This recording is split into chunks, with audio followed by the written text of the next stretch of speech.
Welcome home, Raiders! This week, Ian Hazzikostas takes over Twitch for a raiding and dungeon Q&A. 6-1 dropped, and what do you think? We've got a ton on the slate for today's show. This is Convert to Raid number 173. You're listening to Convert to Raid, the podcast for raiders in the World of Warcraft.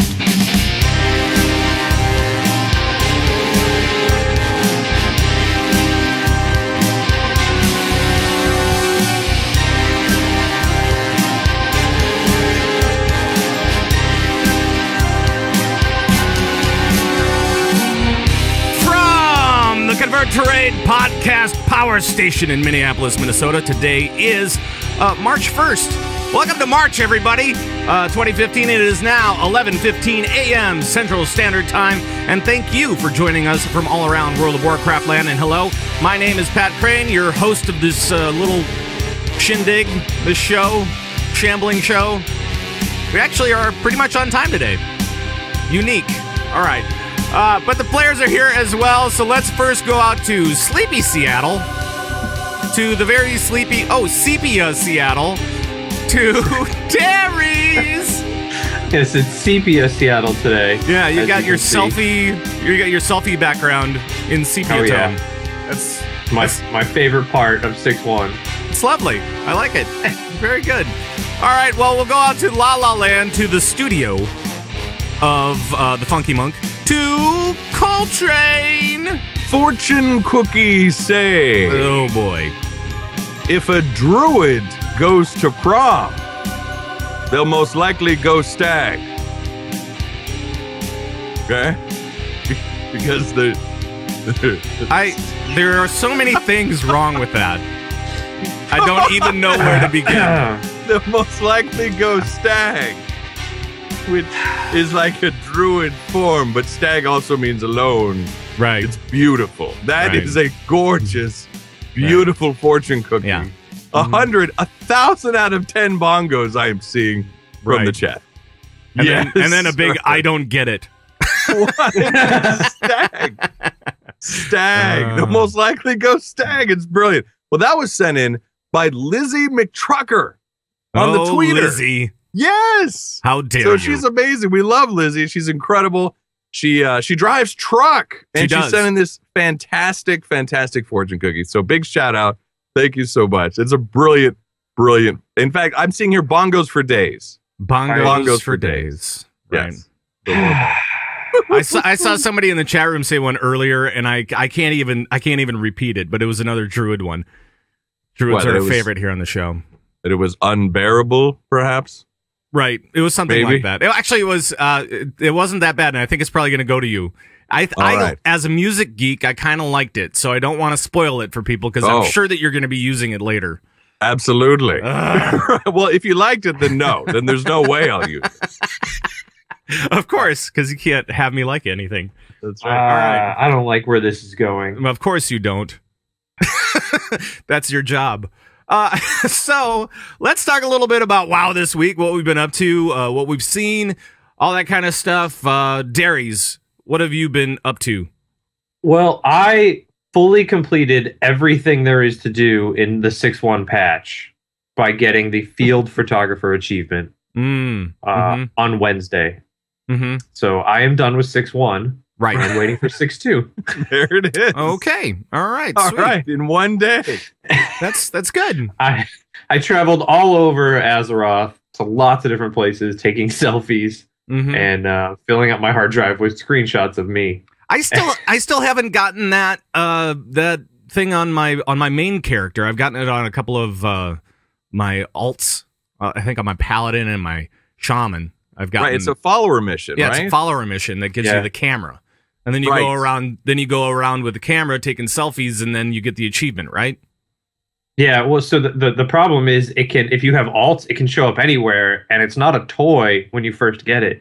It's bind on pickup. So if you get it on an alt you don't like, you're gonna have to level it up by getting the next follower mission, or hoping you get it, and then it turns into a toy eventually.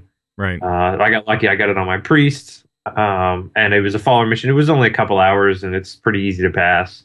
And then once you get that, then you wait a couple more days and you'll get the upgrade kit, which gives you this sepia tone and a few other things. Then it becomes a toy you can use on any of your tunes. Okay. That's awesome. All right. Cool. But I'm rocking my field photographer title. I assume I got that world first because who else would do that? Right. Right. Yeah. I had to take a lot of pictures to get that thing, and I had a lot of free time. You were sending him in the Asparagus Initiative group me chat. That was lovely. It looks kind of weird, right? I mean, it looks kind of weird with the outstretched arm. It looks really long. That's what I love about it. Is it's like a true selfie. Like it looks like you've got your arm sticking out. Right. With like it's so brilliant. And the tweeters, it's like selfie mania. Like my entire timeline is nothing but selfies. Like it's huge.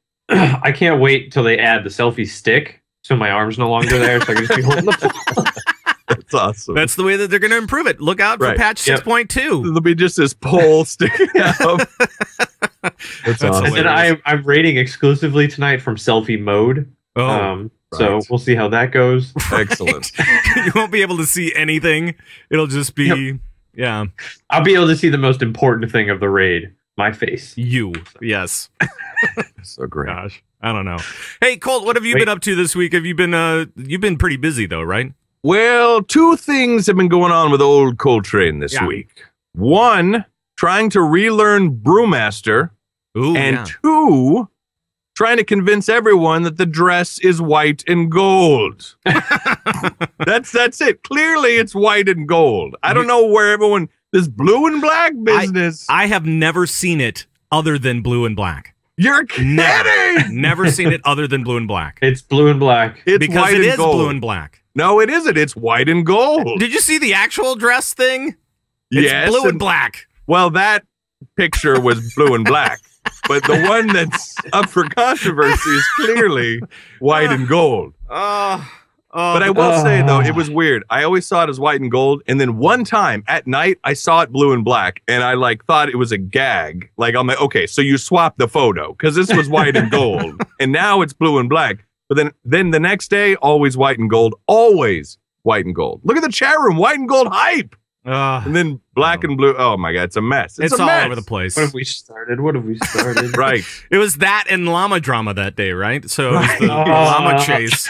Yes. This net neutrality is really paying off. Somebody sped up the helicopter footage of that and put it to yakety sax, and it was beautiful. Yes. I really liked it. Yes. Anything like yakety sax is amazing. All right, enough about pop culture. Let's talk about Brewmaster. What are you doing with Brewmaster now? Well, so I was informed that I might be like the third tank now for the Asparagus Initiative. Maybe. I don't know why you would even consider this. It's probably not the best move. Yeah. But I will accept the challenge and do a great job. Right. There was that one time where you tanked that one ad for the achievement where all you had to do was stand in the back of the room and taunt on cooldown, and you did a really good job at that. I did great at that. Right. So that was my audition. Right. It parallels real well to real tanking. That's right. I'm a little nervous, man. So Brewmaster Monk tank's supposed to be great, right? Now I know in 6-1 we kind of got a little damage decrease, which is unfortunate, by the way, because Windwalkers right now are amazing, and I can't wait to jump in there in my Windwalker. And now you're telling me I got to jump in on my Brewmaster? Like, what the heck?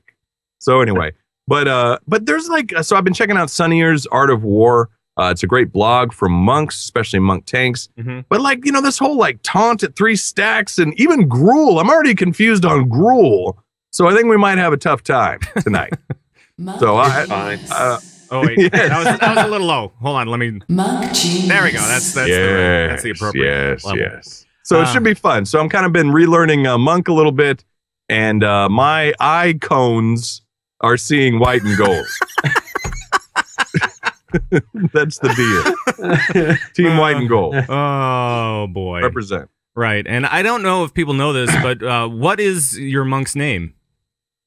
I believe his name would be Walk Fu. We will walk Fu. Yeah. It's been a while, so I thought we'd play. The glory. Right. The glory. Right.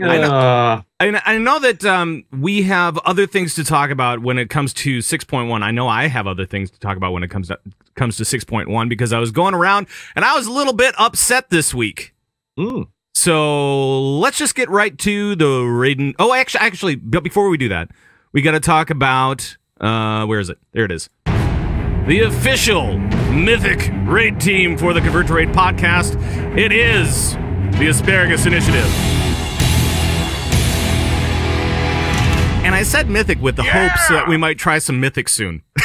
Yeah, right. Because we haven't actually tried mythic yet. But Darius, what's been going on with the team? We've been raiding and wiping a lot. Mm-hmm. We did not kill any new bosses this week. We went in and overall we just did not have a very good week. Everyone was kind of playing subpar and making a lot of mistakes. I don't know what it was. I don't know if it was, everyone was super hyped for selfie cams and just couldn't focus on raids or what it was. But yeah, maybe we spent most of the time wiping on Blast Furnace still. Yeah, that's still the wall for our group here. A little wall hitting that blast furnace. Even on normal. So we did a normal run on Friday as well. A lot of the team got together for a Friday run, and even on normal, it's still kind of difficult, right? I mean, it's not just a pushover thing, even on normal. So LFR might be a little bit different, but we've seen people wipe on LFR version of that. So right. I think it's just that difficult of a fight, really. I don't know. It was one of those things. Hold on, let me put on my green sunglasses because you probably see these sunglasses as green, not orange. Right. And I think it was just one of those just bad nights. You know what I mean? Like some nights are great. You're doing a lot of progression. Everything's great. And then some nights it just doesn't quite go your way, So, I mean, we cleared up to Blast Furnace quickly. Like that all stuff went great. Mm-hmm. But once we got to old Blast Furnace, man, I don't know. I don't know what it is. We're not getting the Primal Elementalist down on the first shot. Right. He usually gets shielded, sometimes at like 5 or 10% health, and then we got to re-drag the Elemental over. But there were just a lot of mistakes, and we were dropping that poo stuff sometimes right in the middle of the group. So we're working on it, but it was just kind of an off night. Yep. And I think you do need to get like a weak aura, or is there probably is an add-on. Well, I guess you can get it from like DBM and stuff like that. Is it called Rupture? Yeah, oh, absolutely. That's the big pool of goo.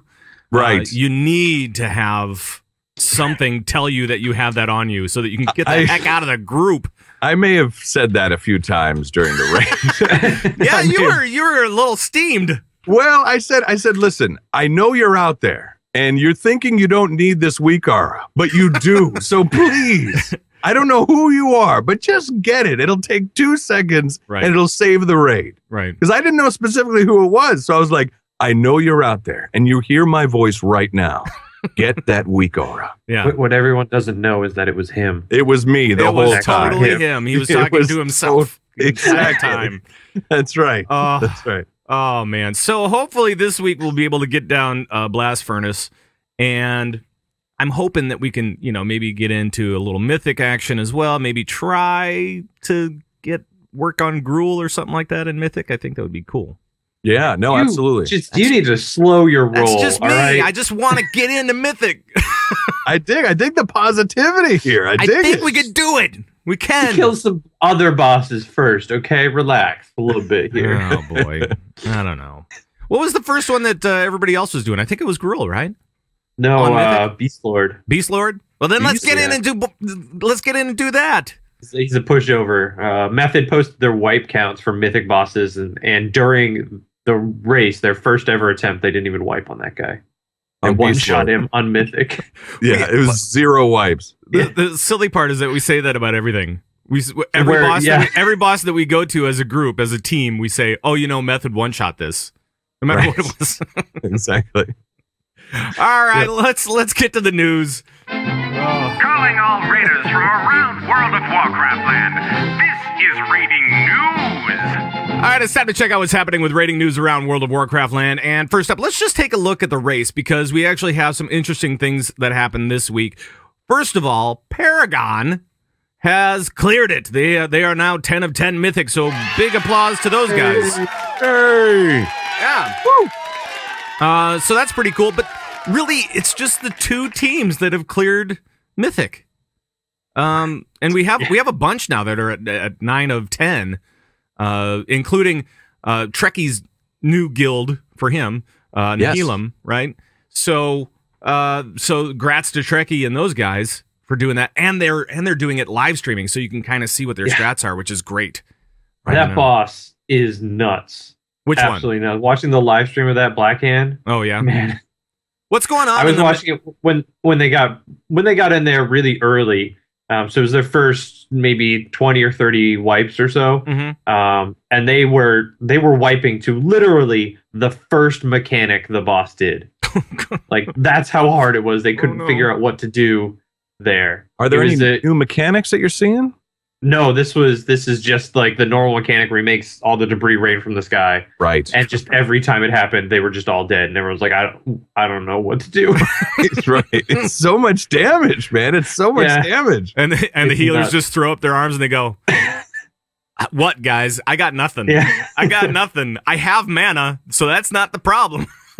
Right. So it's nuts. I can't wait to see that fight. Well, I'll tell you, we have not seen, I think, a delay, for this long. I think. I mean, now Method got it down pretty quick, and then now Paragon, but so many like top name guilds are stuck at 9 out of 10.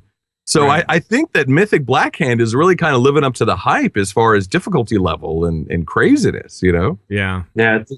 Paragon posted their wipe counts as well, and they wiped something like 660 times on Blackhand, where Method wiped 350.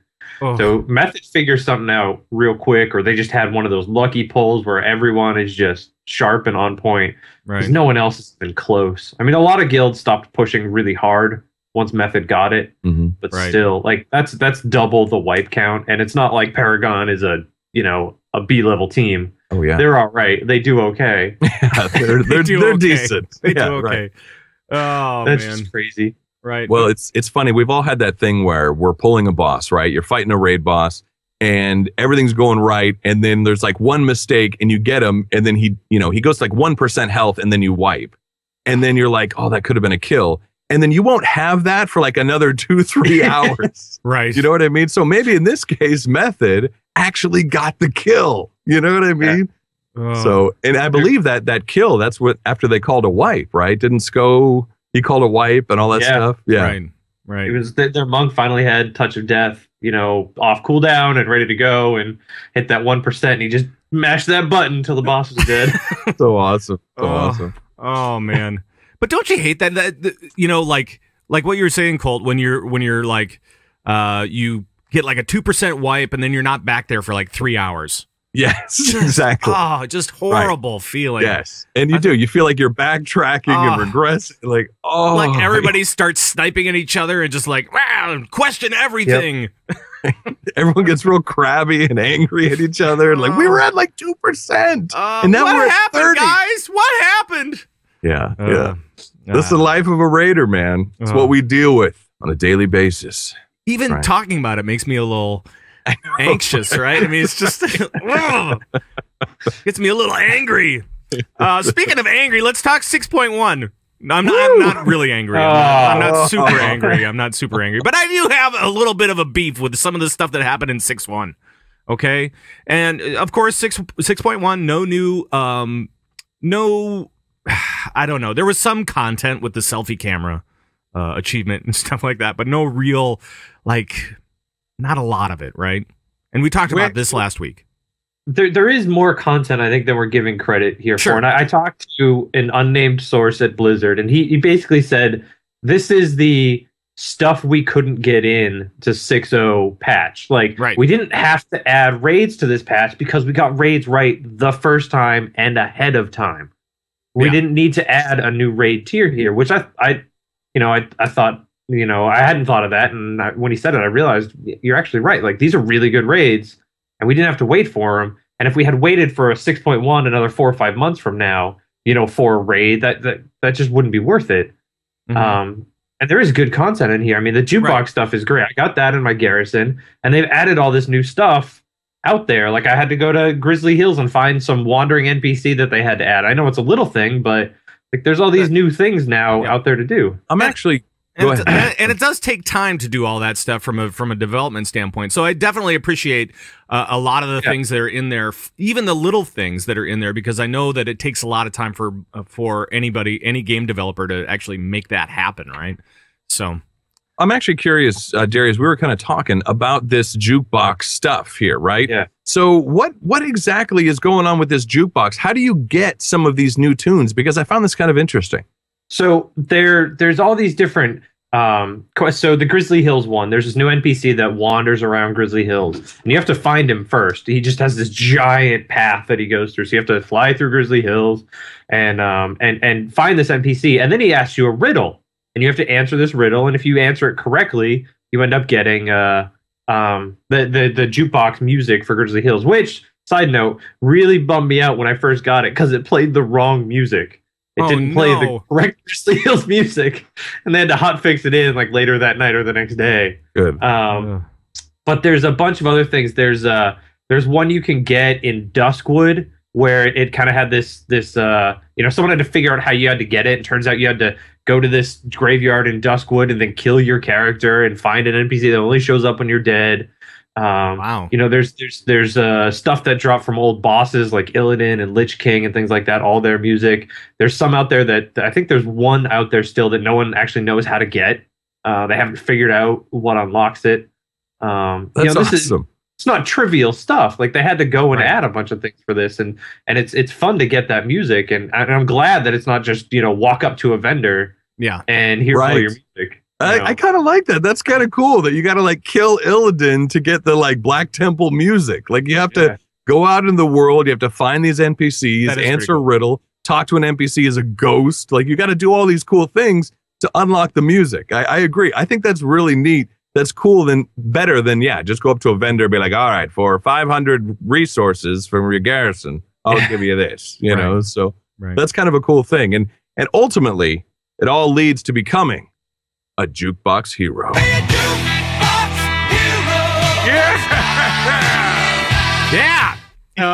I had my finger on that button since we started this conversation. That's right, you were waiting, baby.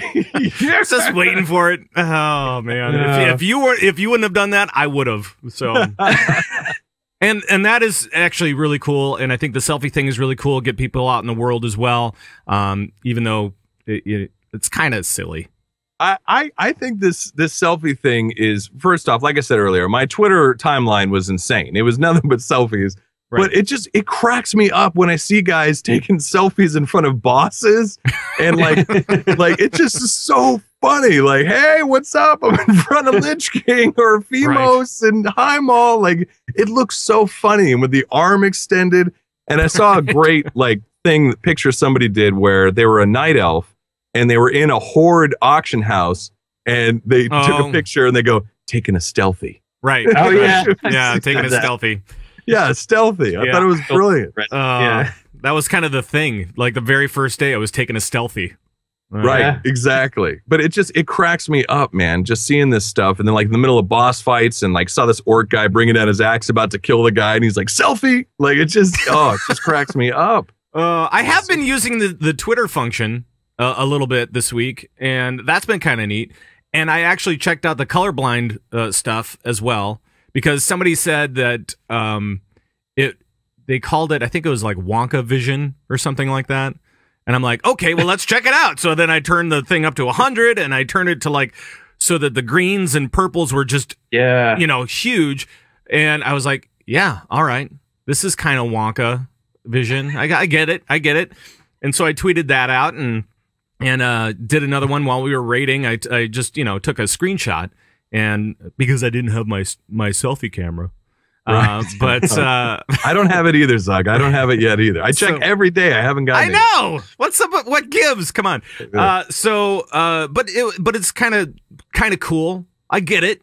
I understand it, especially, when you get the achievement or the boss kill or something like that, and you're kind of excited about it. You want to tell the world.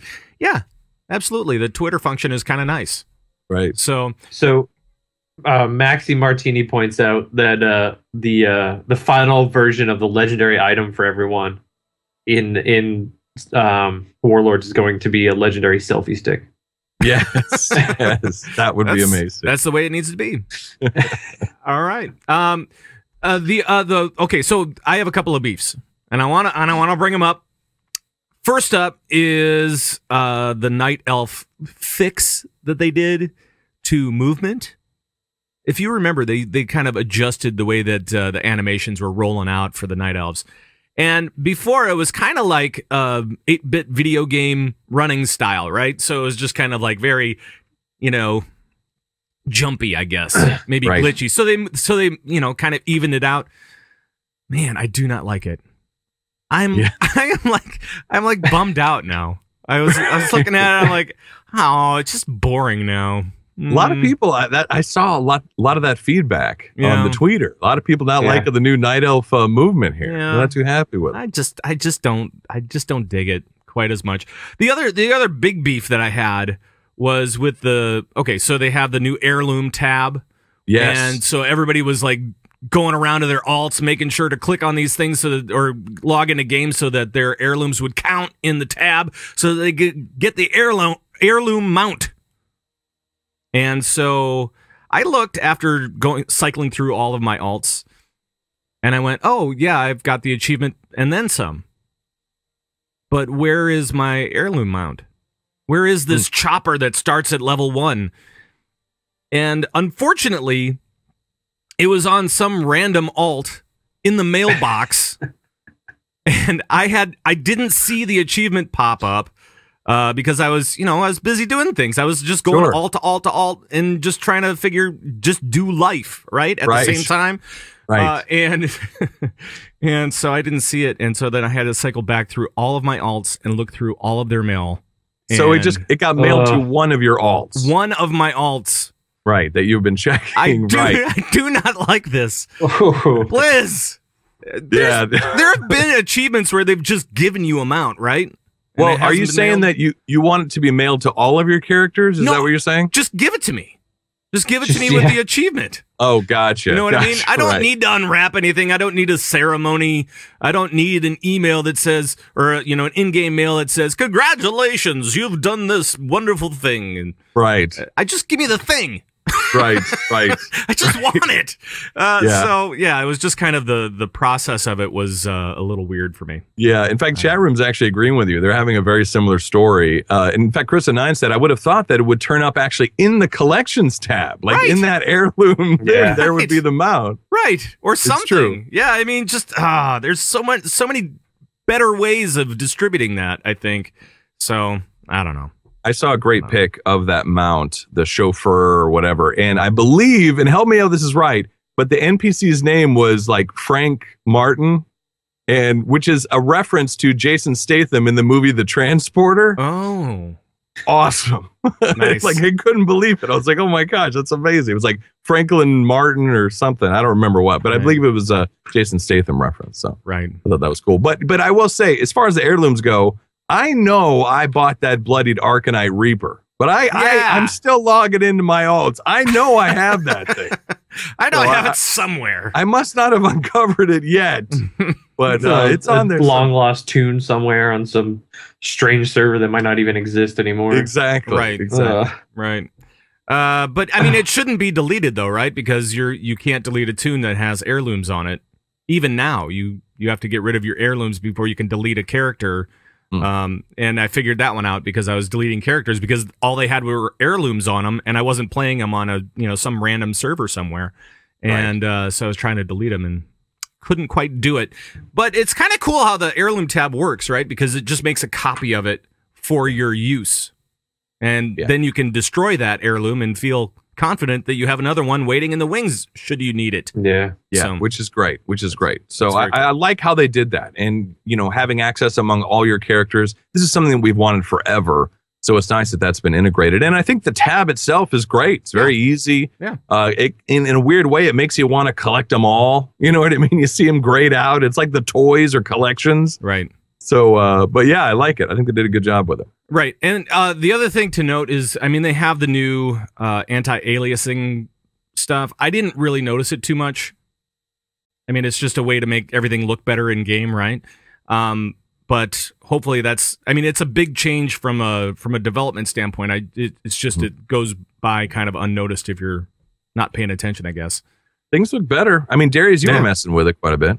Yeah, if you turn it all the way up, the game, it looks smoother, it looks better, it looks less jagged, but it can definitely wreak havoc on your computer and your graphics card. Oh yeah, you turn it all the way up. Oh yeah, especially in raids. Right. And speaking of which, the other function that I kind of like is the recap button, where as soon as you die, it says, "Do you want a recap of how you died?" It's simple, but I like it. It's fun. Right. I'm not a big fan. I think it's too simple. I don't think there's enough info there. It gives you the last, like 6 things that happened to you. And, 9 times out of 10, you're like, yeah, I know I stood in that or something like that. It's, it just doesn't feel like there's enough info there. It feels like a good idea, but it's not fully fleshed out. And I just like that they have that there just in case you want to, just in case you don't know what happened. Hey, here's how you died, buddy.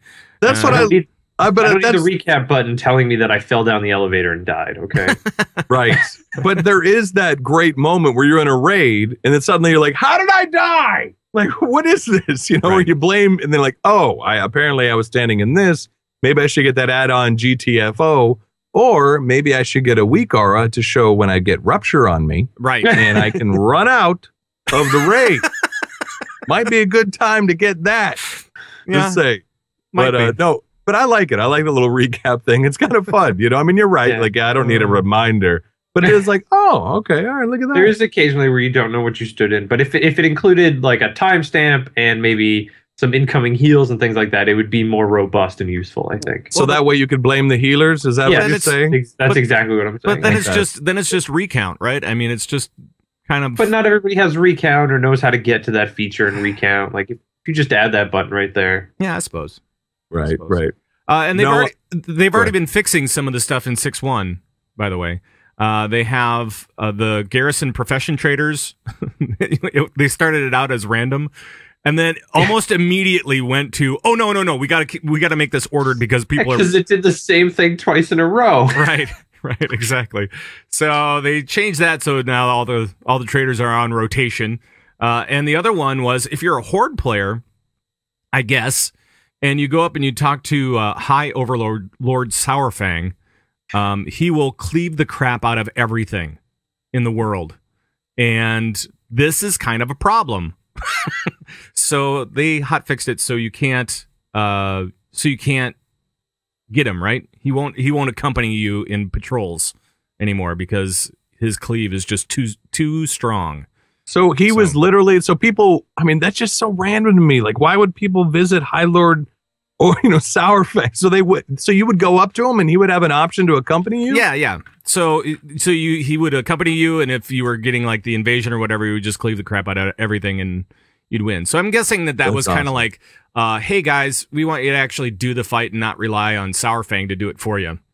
Gotcha. I see. So he was actually, I'm assuming here, again, I'm not playing Horde currently. We're playing Alliance, so we don't really know this stuff. Right. So, but I did, played Horde for 6 years, so I'm, true blue Horde player here. But I'm assuming that Sourfang has got to be in your garrison, right? Yeah. So he's in your garrison, you talk to him, then he cleaves the heck out of the invasions. I doubt somebody's going to Ice Crown and, talking to him and that kind of thing. True blue Horde player. That doesn't make sense. Which means that you're Alliance if you're blue, so... That's true. No, man, grab an appliance, fight the Alliance. That's wait, what? The call. That's so random and weird. That doesn't sound like get you pumped up, grab an appliance and fight the Alliance. Not really. All right. No, not me anyway. So anything else in 6.1 that you guys noticed that you want to chat about? Because I mean, there were some quality of life things. There were some other things that kind of popped up this week. So I like the create all stuff in the garrison. Being able to create tons. I can go to the seed vendor and not have to like spam the button. I can just be like, boom, hit it once and we're done. Right. So quality of life stuff with that is been huge. Yeah. So really enjoy that part of it, at least with the garrison, for our garrison chores, as they're called. the warlords of Draenor chores. Right. So anything from you, Darius, that you found? I mean, you were doing like everything. You were doing all. Yeah, I things. did just about as much. I'm just like, a lot of people are angry that it's not a raid patch. There's not more in there, and I'm glad it's not. This would be way too soon for another raid. Right. Like, I'm having a lot of fun in Blackrock. I don't even want to think about another raid right now. Well, and really, I mean, when it comes down to it, you look at previous expansions, and they didn't start a new raid until 2 patches later. So the next patch should be 6.2, and that should have a new raid with it, right? So yeah, you'd think 6.2 should have it. You'd think.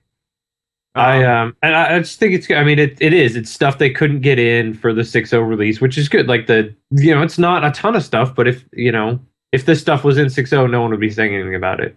So right, it would just be a bunch of more stuff swept under the rug. But it's good stuff. It's stuff to get you out in the world. The selfie cam, the jukebox, which is good. All those things. Yeah, I think that's actually really good, because I think people were feeling like their garrisons were not where they wanted to be anymore, but they felt kind of trapped there. I know that we kind of talked about this last week a little bit, where people felt like it was a prison kind of thing. But hopefully this will get you out in the world a little bit more and make it a little bit better. Absolutely. So go ahead. I was just going to say there are more things not even listed here. We've got Harrison Jones quest line, right? You've got the daily dungeon, the daily whatever it is. Like there's stuff out there to do that's not in your garrison, for sure. Right. The Harrison Jones stuff is kind of cool. It's got a little bit of story to it, and at the end of it, you get Harrison Jones as a follower. So awesome, right? Which is cool, and also too, like, kill Brackenspore, and you can get this piece of loot. And then I liked it how then I went into Derry's garrison, and he had a different person, offering a different quest. So that was kind of cool. Yeah. But yeah. Very cool. This week we also saw Ian Hazzikostas take to Twitch in a Raids and Dungeons Q&A.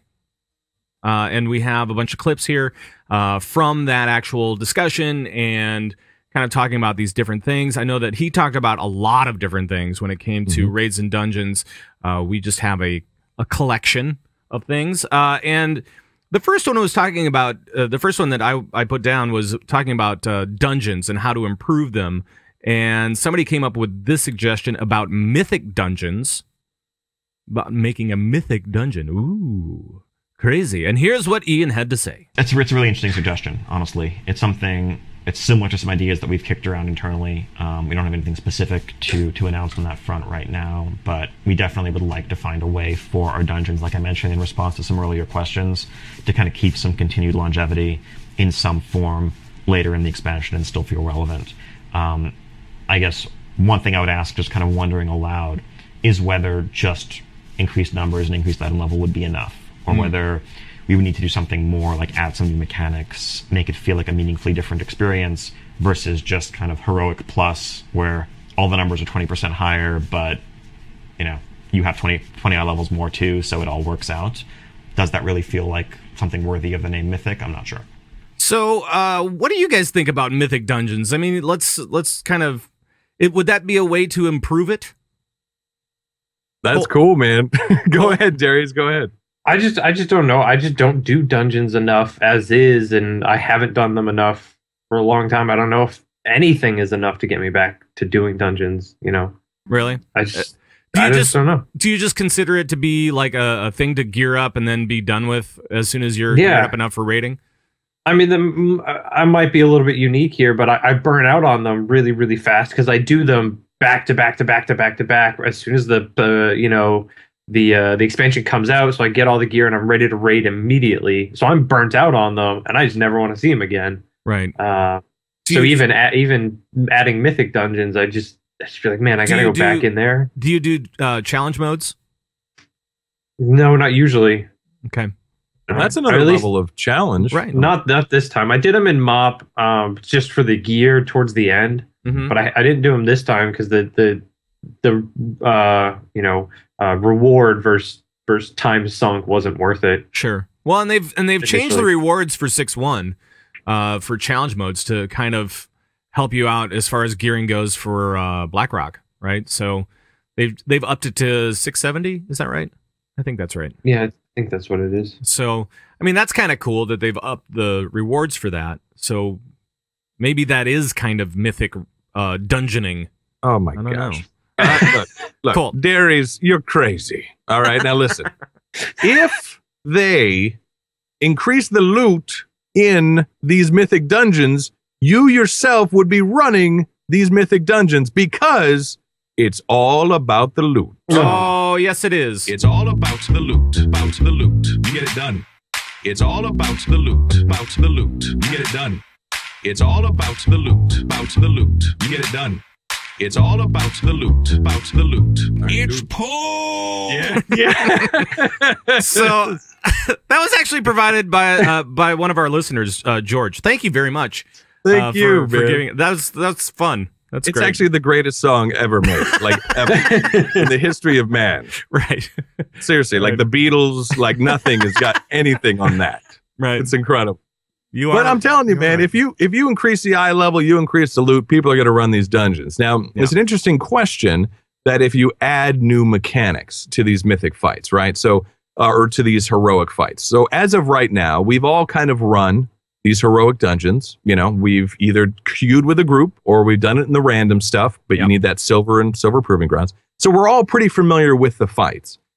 So, man, if they added like new mechanics to these, I mean, that would keep it really interesting. I think that's a great long-term goal. Short-term goal, increase the loot, right? Increase the eye level, the stuff in that. If you can get some mythic level stuff in there, people are going to be running that stuff day one. The queue is going to be going quick because everybody wants that loot. But if you add new mechanics to it, that's awesome. That kind of takes it to that next level. And maybe when these mythic dungeons, maybe these can only be queued with 5 friends. Maybe you can't do them in random, right? You queue them up with people, and then they've got these extra phases to these bosses. Now, that'll be a lot more development time on their side. But I mean, that's a great question that Ian is asking. Is it just about increasing gear? Right. Or is it more enticing to add extra phases to these bosses to make them feel mythic? Right. You know, so I mean, that's a question for you listening out there. Yeah. What is cooler for you? What would get you pumped and everything about that? I mean, we all know better loot is going to make you do it. But well, sure, but is it going to make you feel like you have to do it and not anything else? Because I think you do need to make dungeons relevant in some way for people to run them repeatedly. And I think that, you know, like we were talking about last week with the whole rep gains through dungeoning. That was kind of a cool way to do it. People felt like they had to do it, but not, you know, have to. If you put loot out in front of it, then people will feel like they absolutely need to run it. Right. And I don't know if that's necessarily making it more relevant. So, well, and I'll tell you, this dungeon problem is this happens every single expansion. Yeah. You know what I mean? Right. This is always the case. You have these heroics in the front of the expansion, you run them, you get the loot, and then you no longer need it. And then by the end of the expansion, you know, you're never running them. So this has been a constant issue. So, I mean, it's good. Maybe they're trying to find ways to address this, to keep these heroic dungeons relevant throughout the expansion and not just at the top. Well, and I think it comes down to maybe introducing new ones as the patch or as the expansion goes on would be really, really helpful in making sure that people are running 5-man content, because I think it's worthy and it tells a story. It tells a more specific story about about an area. And whereas the rating tells kind of a bigger story about the expansion, those dungeons really do kind of give you an idea of what's going on in a smaller location. So there was a great one, the troll dungeons that they added in Fort 3 or whatever it was.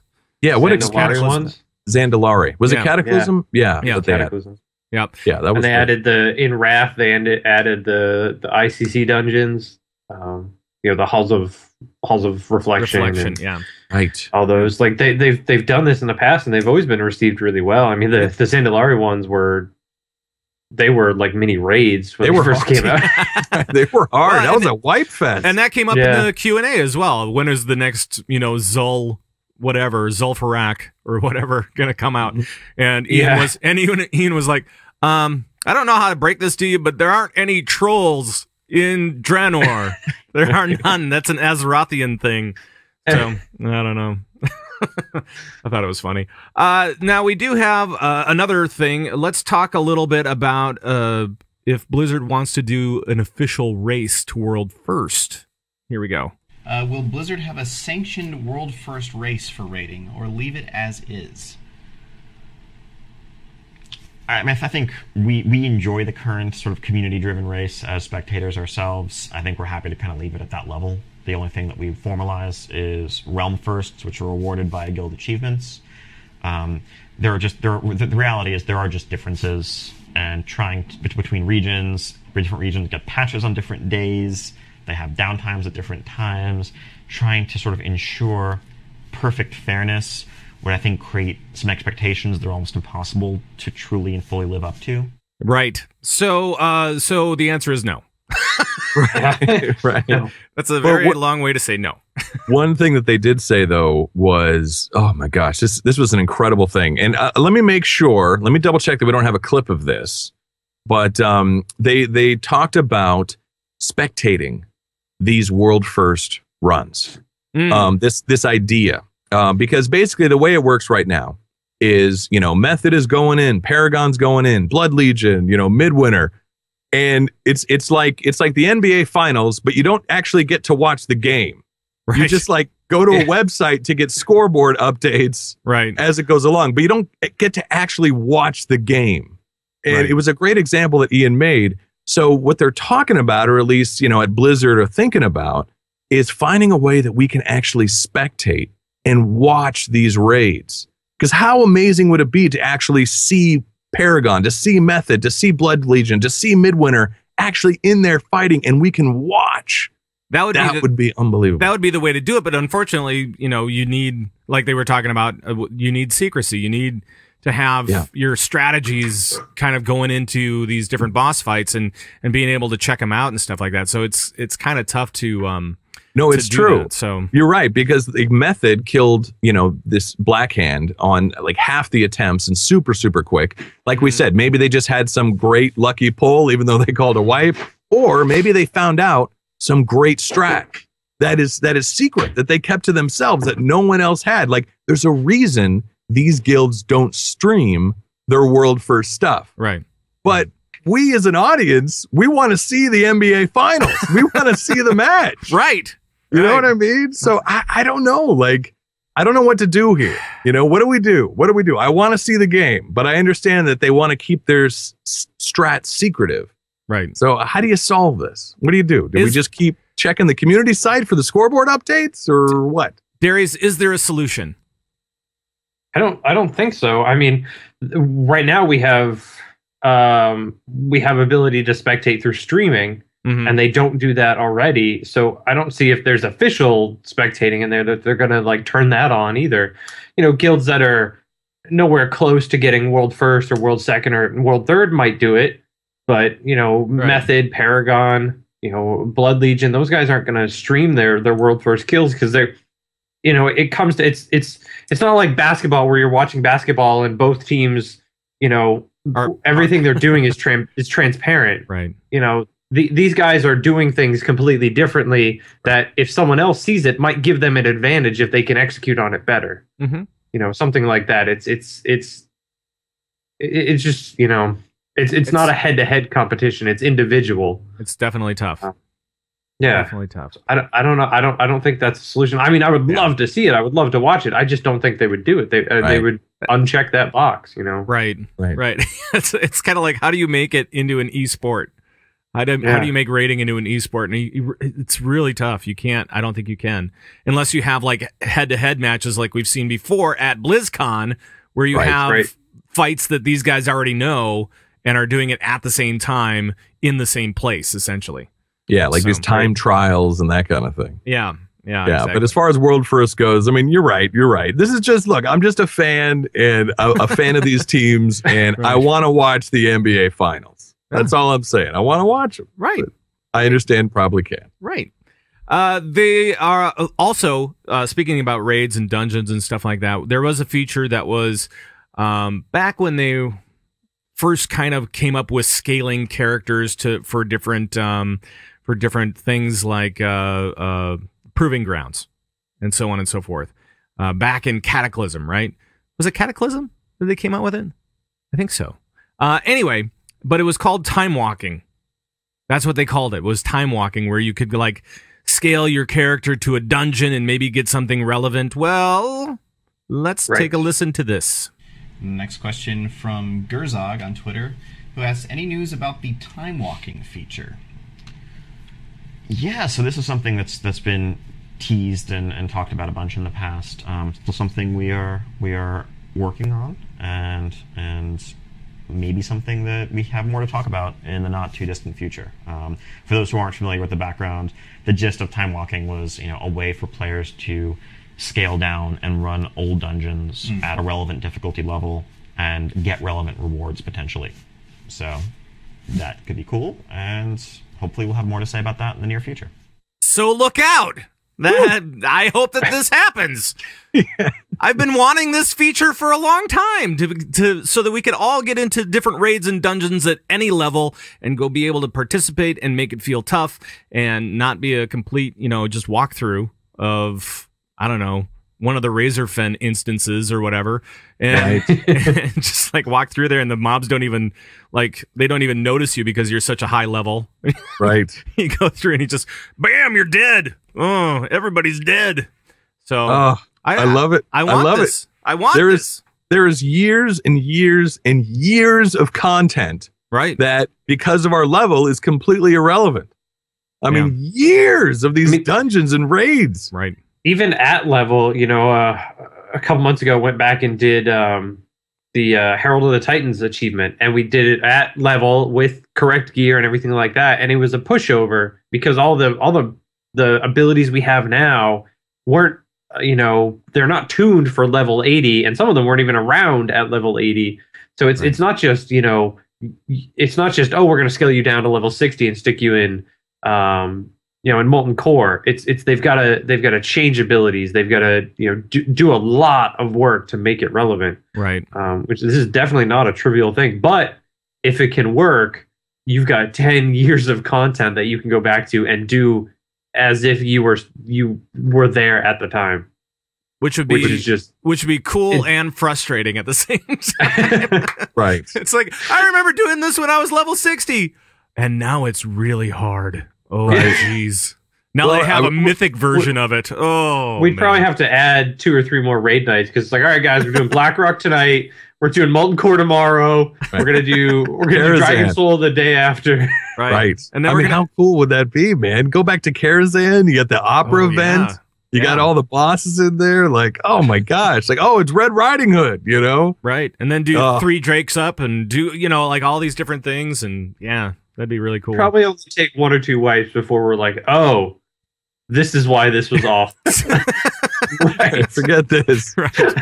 Well, it's an interesting thing when you're talking about, because they're going to scale us down, scale the characters down to that level. But what you're saying, Darius, too, is that we now, as players, have more abilities than we used to. We've got more buttons to push. We have different abilities, right? So, we have a lot of different, they've changed the classes so much that when we were going through when I was going through with iTunes, with the iTunes project way back in the day, it was super easy to go through Molten Core at level 60 because just everybody had like superpowers compared to what you had at the time. So it's just it's weird to see the scaling, how it's gone and where the difficulty kind of matches up with the levels now. And I think Wrath was where it started to get a little bit tough, if I recall. Yeah. So and I really enjoyed when they did the Molten Core LFR because it completely brought me back to the difficulty of what it was like back in the day. So I was like, oh my God, this is just like how it was. Like, I don't know, something inside of me, I just loved it. So to have that again, but to be fighting these bosses and oh my gosh, like, I don't know. I like this idea, this Time Walker feature. I think that's what they call it. It's kind of a cool name. Yeah. Time Walking feature. But yeah, it could be sweet, man. It could be sweet because we've got so much content that is completely irrelevant, and to make it relevant. Right. And here's the thing that's smart about what he said. There needs to be a reward that will increase or help our current character. Right. Because, it's all about the loot. Oh, do I need to play it again? No. All right. Yes, you do. I do? All right, because it's on a different soundboard. Hold on 1 second. It's all about the loot. About the loot. Get it done. It's all about the loot. About the loot. Get it done. All right, excellent. It's all about the loot. That's it. All right, that's it. All right. Well done, sir. Yeah. We don't want it to overstay its welcome. That keeps it nostalgic and relevant. We don't want it to become irrelevant. So it's good. Right. And talking about content, Ian did touch on whether or not there would be, how many raids there would be this expansion. Let's just listen in on this one. All right, moving on. Next question from Varlf, who says, have you decided on only doing 2 raid tiers for this expansion, or should we be expecting 3? That's a big question. It is. So I think ultimately our focus is on reducing the gap in content in terms of time between our final raid tier or final patch and the next expansion. Right. Because we know that the time elapsed between Siege of Orgrimmar and Warlord of Draenor was unacceptably long. That was way, way too long. And we are all committed to reducing that gap. So whatever the right number of raid tiers is to avoid having a huge gap like that is what I think we're going to settle on. In my mind, 6-7 months is a good amount of time for like a large, hefty raid tier with 13 bosses, 14 bosses like Siege of Orgrimmar had to breathe. 13 months, that's way too long. Yeah. So that's our goal. Imagine that. 13 months is way too long. That's the first time hearing that. I had no idea. So apparently he's avoiding the question, but he's kind of laying out kind of their thought behind it, at least as it stands right now. 6 to 7 months, that's okay. Anything longer is no good. So then there would be more raid content. Right. I mean, we got Gul'dan. He's a pretty bad dude. Don't we got to face him at some point? Like, we got Blackhand now, but like, Gul'dan's big baddie here. We gotta take that guy out or something, right? And we should be. I mean, this is only the first tier, so we've got another one coming because they haven't announced an expansion. And I think once they announce an expansion, then we'll for sure know what's going on. Yeah. And I think we'll probably know if there's going to be another raid tier as soon as this next raid comes out, right? Wouldn't you think? I don't know. I think so. We got a lot of big baddies still left to deal with. Gromash being the big one, at the end. So we got a lot of work to do here. Right. Darius, how many tiers do you see us doing right now as it stands? I see us doing 2 more after this. Okay. And then the next expansion isn't ready and we see 8 more tiers in between then and the next expansion, and they come every 6 weeks because Blizzard doesn't want to repeat Siege of Orgrimmar, right? So they just pump them out. Right. There it is. I think that's fair enough. So it'll be the next 8 raid tiers are going to be the ghosts of all the warlords coming back. Yes, for a second time. It's the tier is just like the Slagworks wing of BlackRock. Fantastic. It's gonna be all Ruby Sanctums. It's gonna be all the Ruby Sanctums ever. Yeah. I don't know why that gets such a bad rap. I didn't mind Ruby Sanctum. I hate Ruby Sanctum. I didn't mind it. My beef with Ruby Sanctum was that it was a raid that had only one loot drop in it, right? And you had to fight for an hour and a half to get to it. Right, and then you'd get sliced in half. The damn cutter would just slice you into pieces, your whole raid team, and you fight that for like 2 hours. And you go, it's only a small upgrade. Maybe I won't do it. Right. I don't know. So we've got some more stuff. We have speaking of loot earlier. We have changes to personal loot in 6.1. If you don't know about this, if you play a support class, this means that tanks will only be rolling when it's selected to personal loot. You'll only get stuff with bonus armor, stuff that's meant for tanks, and for healers, again, you'll be looking at spirit for all of your stuff as well. So let's just hear what they have to say here. Next question from Kumachi wants to know, why was the Black Iron Micro Crucible removed from healers' loot tables? It was a hotfix just very recently, I believe. Not a hotfix. This was a 6.1 change. And so this is a very specific question, but the real question here is, why did you change the personal loot logic used for personal loot and bonus rolls to exclude non-spirit jewelry and trinkets from healers and non-armor jewelry and trinkets from tanks? The answer, I would actually turn this around and say, I think the real problem here is if you as a healer are viewing a sort of DPS-oriented pure throughput trinket as being better than a spirit trinket for you. Note there are no tanks complaining about this change. Yeah. You know, there are no tanks who are out there saying, "Oh, I want those non-armor rings." I hate bonus armor. It's so awful. Exactly. No one's saying that. The problem was that when we offer, like when you bonus roll something, when you do a garrison mission, when you're using a personal loot system, it should be something that you want to use and equip.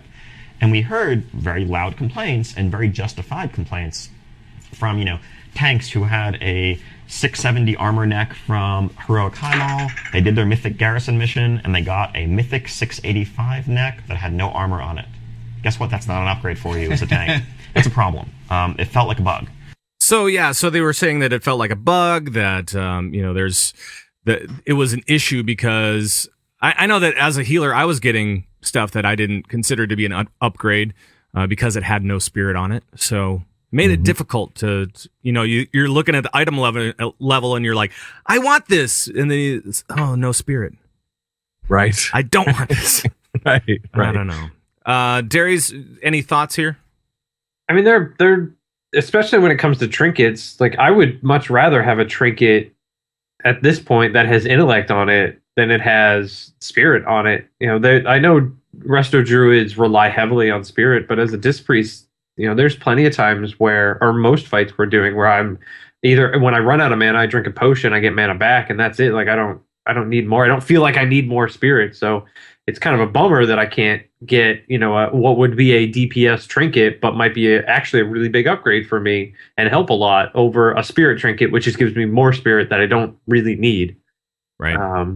So, you know, I'm not too happy about this change. But you know, if it is an upgrade, or I don't know, if it's more loot, it's more loot, as the train would say, and it's all about the loot. Yes. Right. Yes. I'm not going to play it. No, it's fine. It's good. I'm glad. Right. Because then we would have lost half the audience. Right, They would have exactly. all right, I'm done. I'm done. Right. Too Yeah. many sounders. As a tank, like someone pointed out in the chat room, you always want bonus armor. Always, always, always. Like, it's never a bad thing. But when I've got 1,500, 2,000 spirit, like, that's way, way too much spirit. I don't need all of that, you know. Right. It's not going to make my heals hit harder, you know. So I don't see it. Well, and that was one of the things that Ian actually brought up, and it's not going to happen right now, but maybe in the future, hopefully in the near future, maybe that spirit would also double as like a spell power or something where it would increase throughput at the same time that it's also helping your regen, which then all of a sudden all the healers would want spirit. Yeah. So and people in the chat room are saying just change your loot spec. Well, in that case, if I change my loot spec to shadow, their main stats are haste, which is useless for me as a disc priest, and I don't want to start getting a ton of haste gear that does nothing for me. You know, I need to stay as disc or holy to get that mastery and that crit. So that doesn't help me either. I don't know. It's a change. I don't agree with it. On my priest, my druid as a tank obviously agrees with it, because it's all about that bonus armor. Right. It's pretty funny. Shoe Boots in the chat room says, Darius doesn't strike me as the kind of guy to have a lot of spirit. To have a lot of spirit. He doesn't have a lot of spirit. Oh, Darius. Darius.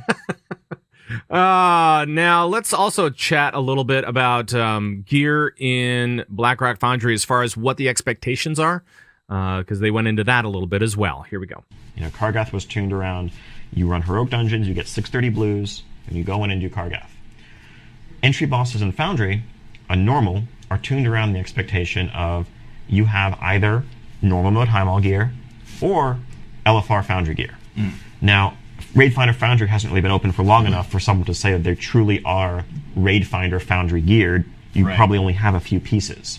But if you're going in with an eye level in the low 650s, Foundry should feel, you know, very accessible, very doable compared to what normal Highmall felt like. If you're not at that level, then you should probably spend more time in Highmall or Raid Finder Foundry first before moving on to that challenge. All right, so that's kind of what you should expect as far as gear goes right now. for BlackRock. And Good. I don't know, how does it feel for you guys? Because he was talking about how, you know, if you're doing Mythic in Highmaul, you should be fine with the heroics in BlackRock. But I think that there are some tuning issues, aren't there? Or is it just more player responsibility that we're looking at right now? I don't know, because we're having a tough time with some of these fights. Well, true, but we're only having a tough time on Blast Furnace. We've cleared all the way up to that without too much trouble, like all these heroic bosses. You know, we had some wipes, but not like a huge amount. We're days and days and days on these bosses. I mean, we've really only hit a wall at Blast Furnace, and from what I've been hearing, Iron Maidens is actually easier than heroic Blast Furnace. So I don't know, and so I feel like we've cleared these bosses pretty easily. As far as I know, the tuning feels pretty good. Right. Well, and we also tried Iron Maidens on normal. We got just a couple few pulls on Maidens, and we hadn't looked at it before as a group or anything like that. We didn't have a real strat together, kind of poking around, doing different things, and that was not an easy fight either, even on normal. So, Darius, what are your thoughts on BlackRock Foundry as far as tuning goes? I think the tuning is right on. I mean, I think Blast Furnace is hard, but it's an N-wing boss. It's supposed to be hard. Right. There is a lot of personal responsibility on a lot of these fights, and I can see how a lot of teams would have problems with that, where you've got 2 or 3 people that you might have been able to carry through things like this and not assign them things where they could have failed. But in this case, with these raids, there are definitely times where everyone has to do everything correctly.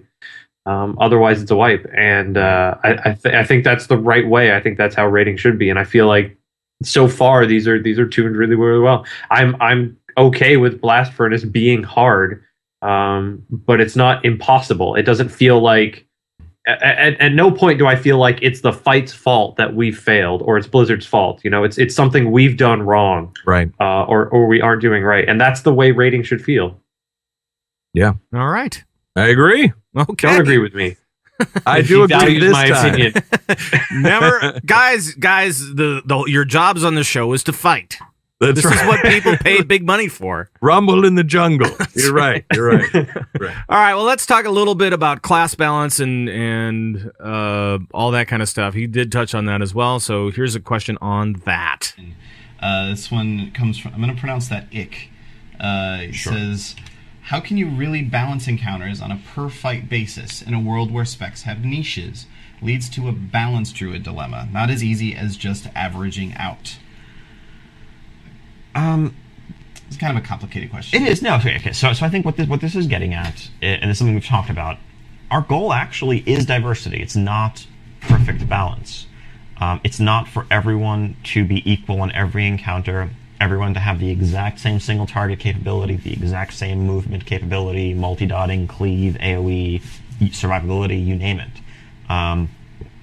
That's, I think, it's maybe attainable, but it's actually a pretty boring place to end up. We would have to remove a bunch of class abilities. We'd have to merge a lot of, iconic and distinctive things into each other to get to that goal.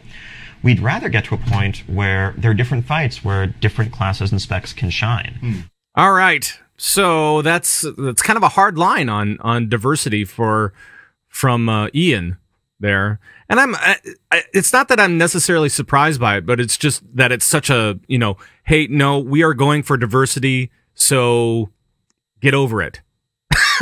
That's kind of how it came at me. What do you guys think about what he said? Darius, what do you think about class balance and diversity here? Well, I think he might have mentioned it earlier in the question or his answer earlier on. Ian talked about how, you looked at some of these kills and they brought, 7 survival hunters and things like that. And people were like, oh, there's no diversity there. Like what's going on? And he mentioned how that's very specific, how that's a 1% of the 1% that are doing that. And most raid tiers, most raid teams, you want to have that diversity. You want to be able to have, 1 of every or 2 of every class to cover everything, not just buffs, but different spells, different mobility, it's just all these different things. And I think they're doing a much better job with it. boom. You talked about boomkins in this case. They're really strong on some fights, but they're not strong on some other fights. It's but you don't want to. Most raid teams don't want to just pull all their balance druids out for a bunch of hunters. You still want your balance druid to be viable. Right. And Windwalkers are doing great with AoE, right? Are they still doing great? With sustained cleave. Okay. Basically, everybody thinks that Windwalkers are amazing with AoE, and we are if the ads stay alive long enough, because we need a lot of setup, and I believe that's similar to enhancement shamans. We need like 4 to 5, maybe 6 globals before we start rocking and rolling. So if ads are up for a long time, then we do great. Like Blast Furnace, we do great. Iron Maidens, we do great. Everything else, we do terrible. Now, hold on a minute. We got some nice, buffs or reverse. But no, I agree. In fact, MX Troll in the chat room says, diversity is good. Diversity is flavor. And I agree. You know what I mean? You have a lot of different classes. People need to shine on certain fights, and others need to shine on other fights. And that increases diversity, increases a lot of different classes, and not just stacking warlocks. Like you used to see also last expansion. Warlocks were insane. And we all looked at those damage meters, and the top 4 or 5 were all purple. Sure. So I like this. I like that the idea is not perfect balance. Right. I think that's a good thing. The problem that I have with it is when you start feeling like one particular spec, let's say like a Shadow Priest, where you can either DPS, that's your only DPS spec, or you can heal. And let's say you don't want to heal, you just want to DPS, you played a Shadow Priest forever, and this is your only tune. That's where the problem of balance versus flavor comes in for me, where you just where you have these people that only play one tune, and they only have like one spec to pick from to do what they want to do, and making those guys feel minimized, I guess, is kind of, even on certain fights. Let's say you're wiping on a particular boss on a particular encounter, and you know that this guy does great on every other fight. Right. But on this one, for whatever reason, he just can't get the damage out there, or his heals are really awful, or his tanking style just doesn't match up. Whatever it is, making those guys feel a little worse for choosing that particular spec or whatever. I think that's where it kind of runs into some problems. You're talking about, when you feel underpowered. Right. When you feel like you just can't participate with the rest of the team for some reason, whatever. Yeah, you're not helping. Right. Yeah. And that's where it kind of gets to be like, oh, geez, just make everything the same for crying out loud, please. I don't know. Any other? No, I know what you're saying. It's a good point. It's a very good point, actually. Yeah. So I that's what we have as far as like the clips go from that particular interview. But obviously the Q&A covered a lot more ground. Was there anything in particular that you guys saw that you want to bring up at this point? That pretty much covered most of it. I really like, and I've said this before, how Lore is kind of becoming kind of the audio visual guy. He's doing a lot of the guides. He did the stuff on the Selfie and the Twitter. Now he's doing these interviews. I think he's doing a great job, and they're using his skills effectively. So I don't know. That pretty much covered a lot of the stuff, at least as far as rating goes. Right. That I was really interested in. Yeah. I mean, there was a bunch of other stuff in there as well. So please go check it out. I know it's still up on the WoW Twitch site under past broadcasts. Yeah. I'm not sure. They haven't put it up on the site, though. Have they? They haven't made a post about it anyway. I haven't seen anything. No. So maybe they're going to edit it or something like that and put it up this upcoming week. Who knows? But it is on twitch.tv/wow, I think, under past broadcasts. So you can go check it out there.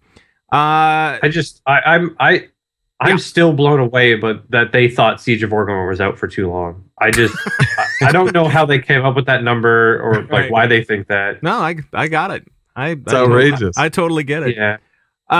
And hopefully this next little article will push us to the next level for the Asparagus Initiative, and that is that we're starting to see mythic strat videos come out. So I'm kind of liking this. We're seeing Method come out with their stuff. We're seeing, this is going to be good stuff, right? I mean, overall, hopefully this will push us into Mythic. There's the glass is half full. I love it, man. I love it. I love the positivity. We're screwed. I want to see this stuff. Come on. Yeah. Come on. You can never have enough guides, enough videos, enough viewpoints on how to defeat a boss. And I think Method doing theirs is great. You know, the more the better. We've got the LOS gaming up on ours. Yeah. Our website. Yeah. You know, this is awesome. Right. Keep it up, guys. And then finally, the last piece of news. Big news, actually. Dun dun dun dun. Our panda buddy, our neutral panda buddy. He's everybody's buddy.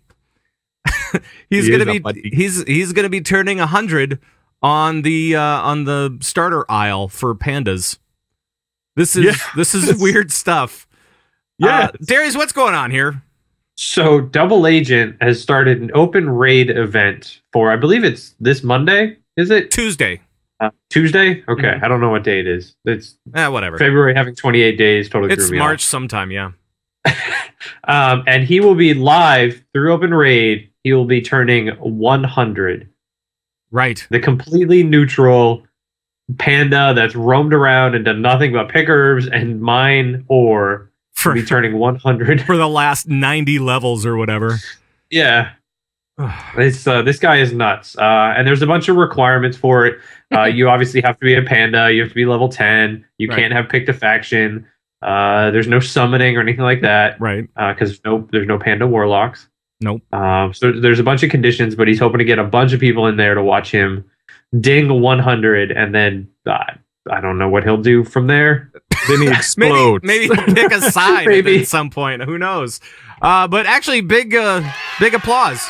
Huge applause. Yeah. I mean, that's a question too. Will he pick a faction once he dings 100, or will he stay neutral as the neutral panda? I think he has to stay neutral for the next expansion, right? Woo. To make it up to 110. Oof. That's my guess. And he can now get heirlooms over there because of the new heirloom system. Oh, right. Yeah. Not that it helps him at this point, but yeah. I don't. He's gonna do that. Right. Now every other panda is good to go. Everyone is saying in the chat room, when he dings 100, he will take a selfie. Yes, he will take a selfie. Right, and then he'll tweet that sucker out. It'll be good. Yes. It'll be good. That's awesome. Congrats to him, though, man. That's incredible. That's truly incredible. So it's great. Insane. Man. All right. Awesome. Well, I think that we have gone on way too long this week. Well, maybe not way too long, but we've gone on long today. So I think we're gonna skip the mail stuff for this week, and we're just gonna go straight to 5-star reviews. Woo! And Darius did his job this week. Darius. So Darius, who do we have to thank for 5 stars this week? We have Gunter, Hyjal, and PCG Scorpion. All right. Woo! Well, thank you very much for that. Thank you guys for all the YouTube stuff that you guys do, all the comments, the good ones, of course, not the completely awful ones. Right. the troll one. It is the internet. Any shout outs this week, fellas? I was gonna do what you're doing, so you do it.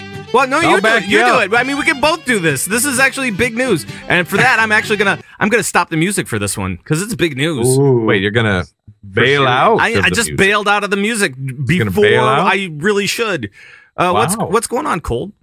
Well, friend of the show, friend of the web, the internet, Chris Hannell, and his lovely fiance Jasmine got married yesterday. Yay! Yeah! Woo! So congratulations, you guys. They tied the knot. That's pretty awesome.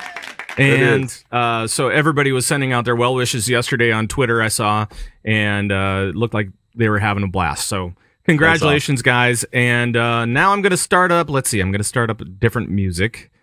Let's do that one. Ooh. It's always a good one. Now, we cannot do this show without you guys, so thank you very much for doing all the 5 stars, for all the comments, and sending in questions, and I'm sorry that we didn't get to any this week, but feel free to join in on all the conversations we're having at any time. You can email us at converttораid@gmail.com. You can call and leave comments and questions on our raid line, 612-787-RAID. That's 612-787-7243. You can always follow us on Twitter at ConvertToRaid or individually, right, Colt?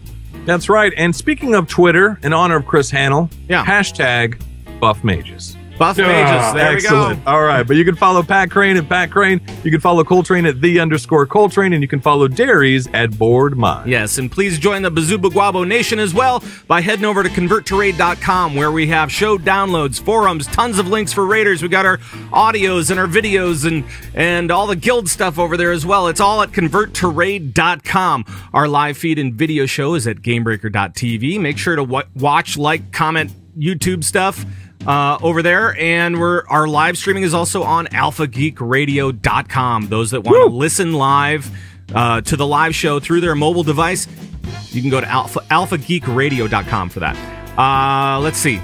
Audio show is everywhere, including Stitcher and iTunes and blah, blah, blah. And the Convert to Raid podcast is produced and distributed by Signals Media. Make sure to check out our friends over at signalsmedia.com as a part of the All-Star Network over there. And that is going to be it for the show. Hope you had a good time. We did, as you can tell by the sunglasses that the guys are wearing. Yes, my green sunglasses that you're seeing. Yes. Mine are orange. Yes. Right, exactly. Thanks so much for tuning in, guys. We will not see you next week. I haven't talked to you guys about this, but I will actually be out. I'm going to be out of town next week.